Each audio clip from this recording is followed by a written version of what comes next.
Esto está mal. El vaso no estaba ahí, dijo él, y reveló un secreto de 2000 años. El pequeño cochecito rojo de Santiago se deslizó en el suelo de madera y se detuvo abruptamente. En la sala, el aire, Camila vio a su hijo fruncir el ceño con una concentración sorprendentemente adulta. Su manita de 6 años señaló el espacio vacío en la mesa de la obra de arte y él murmuró una frase imposible pero el pánico helado vino con la certeza de que aquel detalle ni siquiera estaba descrito en el libro. Al encararlo, Camila vio en los ojos de su hijo no la curiosidad, sino una tristeza milenaria, como si él estuviera reviviendo una traición no artística, sino personal. El silencio en la sala se convirtió en una pregunta. ¿Será que Santiago acababa de corregir a uno de los más grandes maestros de la humanidad? El día se arrastraba sobre la Ciudad de México con aquella tonalidad particularmente gris que anuncia el final. Era el sonido del mundo común, de la infancia no perturbada, y pertenecía a Santiago, un niño de 6 años con la inocencia típica de la edad y, paradójicamente, un par de ojos inusualmente serios. El sonido del cochecito se detuvo. No fue un accidente, ni el fin del juego, sino una interrupción abrupta y consciente. Santiago estaba delante de un estante que, para él, debería ser un monumento de... Ella sonrió al ver a su hijo quieto, absorbido por algo que trascendía sus cochecitos y muñecos. Por un instante, pensó ser solo la atracción infantil por los colores y por el drama del cuadro. Pero no había sonrisa en el rostro de Santiago. No había la admiración ingenua de un niño. La frente del niño se frunció en una concentración casi dolorosa. Lo que se siguió no fue un comentario sobre la belleza de la pintura, sino un juicio técnico, proferido con una voz baja, de una sorprendente y despropósito madurez. Aquel sonido rompió el silencio de la casa de forma más estruendosa que cualquier grito. «Esto está mal». Camila se paralizó en el umbral de la puerta, la taza de café suspendida. La frase en sí ya era extraña, pero lo que vino a seguir resonó como una campana rota. El vaso no estaba ahí, y Santiago, no se trataba de una alegación directa sobre haber vivido otra vida, ni de una profecía aterradora. Era un error técnico imposible de ser notado por cualquier laico, y menos aún por un niño. Santiago no hablaba de Jesús o Judas, sino de un detalle de composición, de una ausencia sutil. Él describió el quilix de cerámica, un vaso pequeño, insistió él, con una lasca casi invisible en el borde. En la grandiosidad del fresco de Da Vinci, la presencia de aquel objeto era apenas una súgere. Camila sintió algo frío y gélido subirle por la espina dorsal, más potente que el aire de la tarde. Intentó respirar, buscando el aire de la razón para disipar el miedo. ¿Dónde podría haber leído o es? Pero la explicación fallaba miserablemente. El peso en la mirada de Santiago, fijo en el retrato de la traición, cargaba una tristeza milenaria, una melancolía que no pertenecía a sus 6 años. No era la tristeza de una crítica artística, era el dolor de quien revivía una falla no del pintor, sino de un momento personal, íntimo, de profunda relevancia. En aquel instante, aquel minúsculo error histórico-artístico, la ausencia del cáilix roto, transformó el hogar acogedor en un abismo de dudas. Camila recogió el libro y lo cerró, pero el peso de él era insignificante comparado al peso de la pregunta que ahora flotaba sobre su cabeza. ¿Qué exactamente estaba viendo su hijo? A partir de el niño no mencionó el cuadro nuevamente, pero el tono de su voz y la profundidad de su mirada habían cambiado para siempre. Él continuaba jugando con su cochecito, pero ahora, al dar una curva, susurraba: «Así, Santiago, manos abiertas para recibir lo que viene». Una frase incomprensible que apenas reforzaba el misterio. El ambiente se estableció. La duda era el nuevo aire que respiraban. Camila intentaba mantener la ligereza, pero a cada sonrisa forzada sentía el extrañamiento crecer. El contraste era brutal, la inocencia del hijo versus la sabiduría que le escurría por los poros. El detalle inquietante que invita a continuar no estaba en la historia bíblica, ni en la pintura famosa, sino en la pequeña lasca en el borde de un vaso de cerámica. Camila sabía que, para descubrir la verdad, ella tendría que romper con el más sagrado de los principios, el de proteger la infancia de su hijo. Ella tendría que alentarlo a hablar sobre lo que ella eme. Él ya no estaba en la sala, sino en una cena de 2000 años, reviviendo un detalle crucial que el mundo había olvidado. Y lo que vendría a seguir exigiría de Camila no solo coraje, sino la dolorosa. Después de la declaración sobre el vaso ausente en el fresco de Da Vinci, el sueño se transformó en una vigilia tensa, donde la razón luchaba desesperadamente contra lo inaceptable. Era la intensificación emocional que corroía la paz doméstica.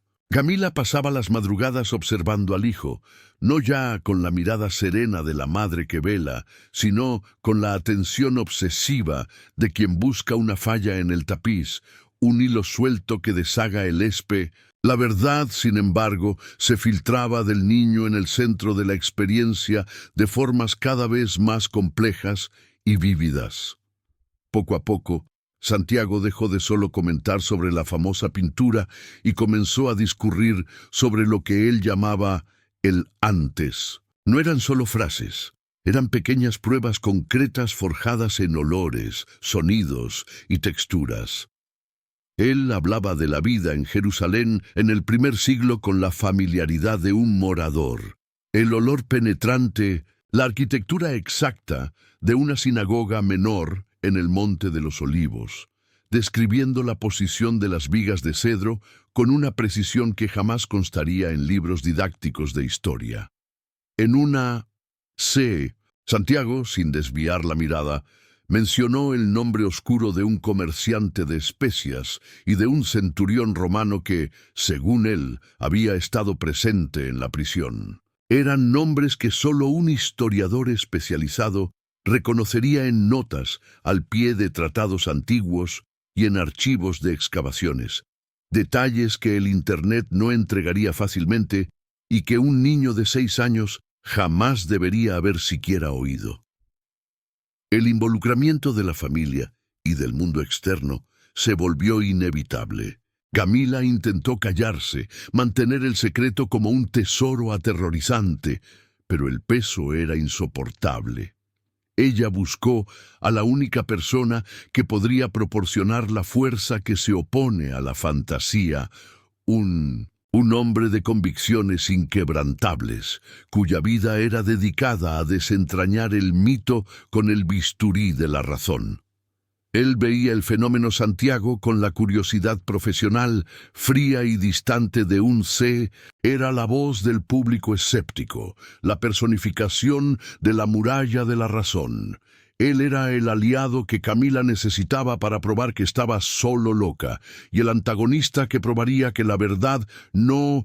Él examinó a Santiago con preguntas complejas sobre declinaciones verbales en arameo, la lengua que el niño debería haber olvidado hace 2 milenios. La frialdad metódica de Ricardo contrastaba con la fragilidad de Santiago sentado en el sillón grande. El silencio en la sala era tan pesado que parecía comprimir el tiempo. La respuesta vino no solo. La tensión creció de forma contenida. Enseguida vino la prueba sobre la geología del Valle del Cedrón, los caminos escondidos en el entorno de Jerusalén.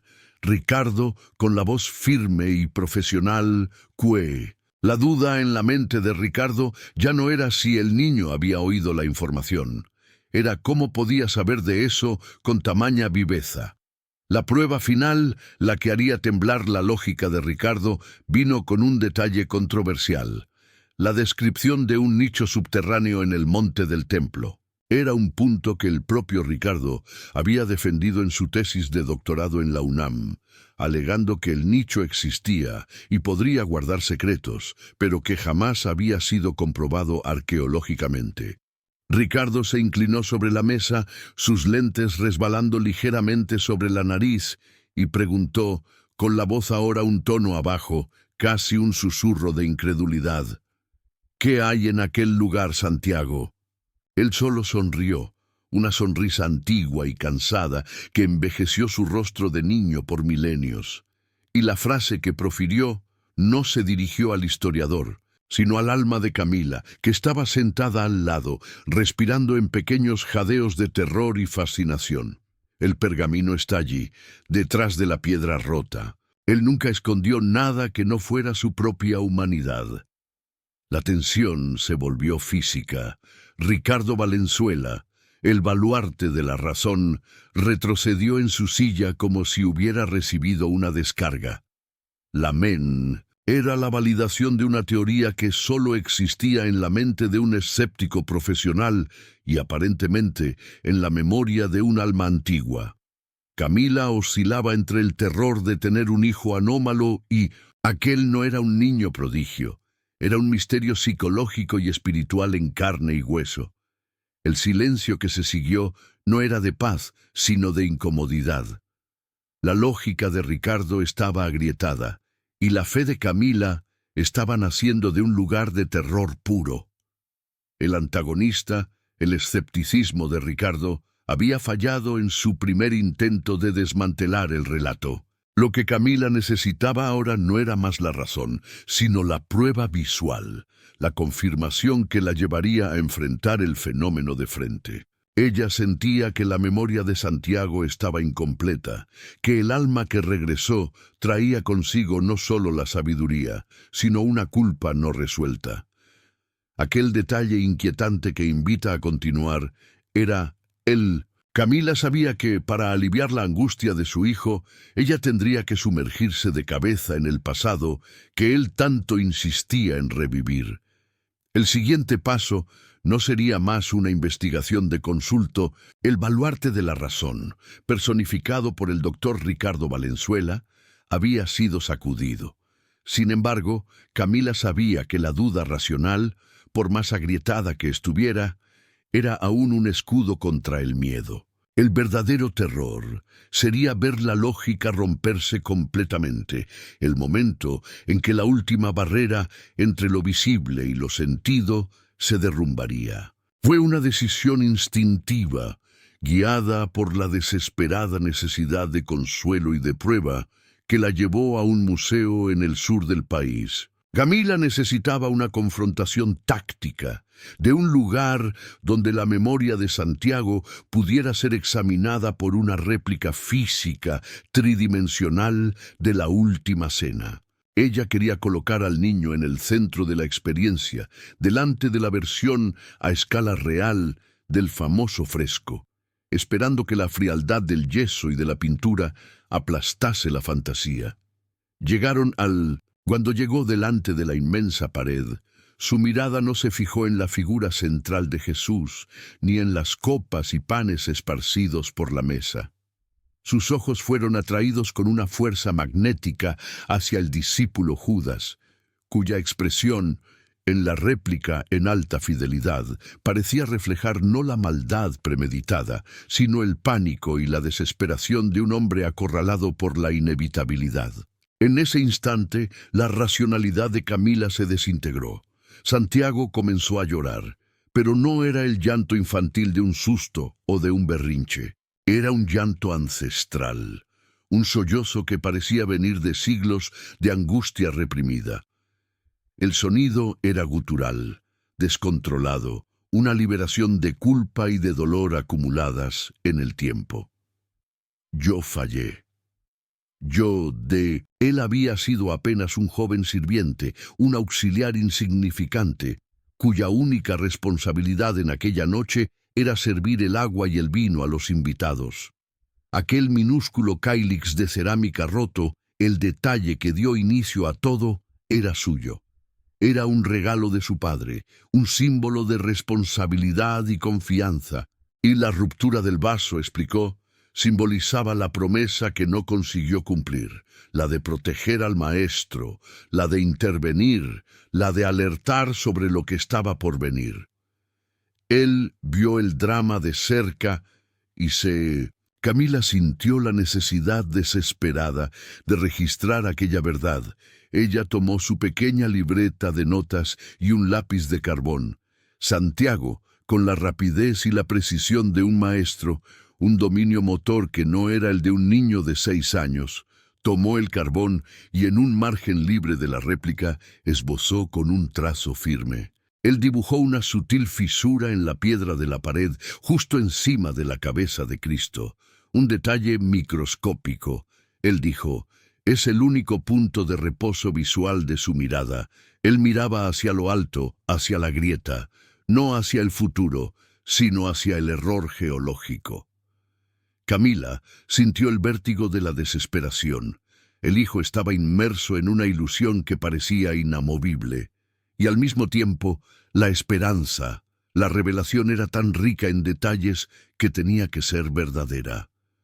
El público, imaginó Camila, debería estar oscilando entre la fascinación de un milagro y la culpa de un fracaso ancestral. La duda racional de Camila se disolvió allí. Ya no importaba si él era de... En una conferencia sobre conservación de arte, ella vio una diapositiva de un rayo X de restauración del fresco original, hecho en Italia, que mostraba exactamente una falla geológica en la estructura de la iglesia, una fisura en la pared de Santa María delle Grazie, localizada exactamente donde Santiago había trazado el esbozo. Era un conocimiento que a partir de ese momento, la búsqueda de Camila dejó de ser racional y se convirtió en una búsqueda emocional desesperada por consuelo. Ella necesitaba encontrar el alivio para el dolor de su hijo. La culpa del alma antigua se había transferido al cuerpo del niño. El punto de inflexión estaba establecido. Camila había aceptado que estaba delante de un fenómeno inexplicable. El siguiente paso sería una confrontación de fe, donde la catarsis sensorial cerraría la fisura en la piedra. Era un detalle inquietante que invita a continuar, pues ligaba el misterio del alma a una evidencia que la ciencia solo podía confirmar, pero jamás explicar.